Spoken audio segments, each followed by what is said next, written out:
Hey, everybody, welcome again to Flight School Business Quick Tips from the Field. So, Felipe, one of the things that we know is difficult as a business develops and grows, and even just starting out, is developing a really good culture where people want to be there, where it's a healthy culture that both people want to attend as students and also work.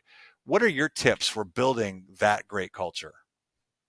Chris, I grew up at a flight school that everybody would hang out at, and basically it was a bunch of guys sitting around the couch and talking about aviation and telling each other lies.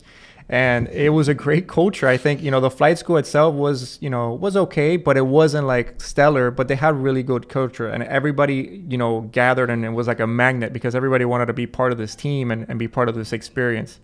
Going to my school where I have more of a professional environment and still trying to keep that, okay, we are still a family. We are still fun to fly and fun to be with, was definitely a challenge. And like I mentioned before, one of the biggest factors I think is once you establish that culture, identifying the people that are going to fit in. We at some points we're doing like psychological evaluations of what type of people they were, like what type of their tests that they would take online, to see if they would fit in with the current company culture that we had. We identified the people that we really like working with, tested them, and then said, okay, how do we find more people that are these? We were very like technical with our interview process.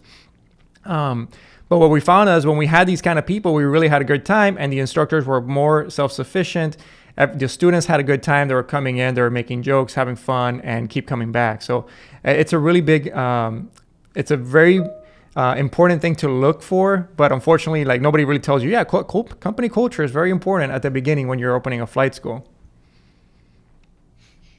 Dude, great answer. That's really cool. And you're the first one I've heard from that has done something like that with the testing part. So that's really interesting.